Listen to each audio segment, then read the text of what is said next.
Hello and welcome to this Game Pit Stop for Flee, a fast-forward game designed by Friedemann Friese, published by 2F and Stronghold Games. In Flee, players can be working cooperatively as 4 of the characters from Wonderland, attempting to avoid the monster. If a player ever starts their turn with the monster in their play area, all the players have lost. On a turn, you choose one of the cards you have on the table in front of you and you play it. And then you're going to draw up to your hand size, which begins as 1. For example, Lewis starts the first game, plays for you, and it tells him to take a card, and then Lewis can give that to any other player. We're going to pop it over here, and then they get to draw up again. Each of the cards has got different effects, and they're going to allow you to manipulate what's going on in the game to move cards around the table so that as the order goes round, we're never going to start the turn with the monster, with the player whose turn it is. Now the Mad Hatter might look like they're never going to get a go, because we're going to use cards like Skip, which will skip across the Mad Hatter, which give us another chance to move around to carry on playing. Maybe Alice has new turn order and we'll bounce it around again. But you can do things with the monster, and the monster is going to move around. For example, Alice might be allowed to draw 2 cards and put them in their play area and choose from there which ones to play. Different cards come around like Go Away, which lets you discard cards.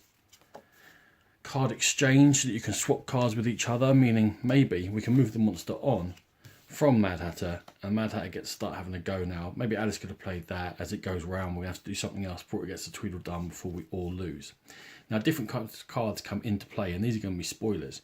You can get permanent cards, which when you give them to someone, gives them extra powers. For example, in this case, Lewis now has a hand size of 2 that we're always going to draw back to. There are bonus cards you can get, and they go out in the middle of the table, and anyone can use them on their turn. For example, when it gets to Lewis's turn, he can use the bonus card to avoid Tweedledum, so we haven't started with the monster, so we're still in the game. You're trying to work your way all down through the deck. There are gold cards that come into play, which are going to pay money in order to draw cards from the deck.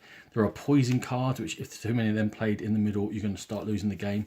And then the deck's going to really start messing with you as you go through the 3 chapters of the game, doing annoying stuff, or maybe even making the monster move around to the next player and making things very tough as you're trying to work your way down. The first chapter is kind of tutorial. The second chapter, you're trying to avoid the monster. By the time you get to the 3rd chapter, you're going to discover ways to try and defeat the monster, work your way all the way through the deck, get to the end, and win the game off Flee. This has been a Game Pit Stop. For more videos like this, check out the Game Pit channel on YouTube, or for more in-depth coverage of gaming, including a review of Flee, check out the Game Pit podcast. Thank you.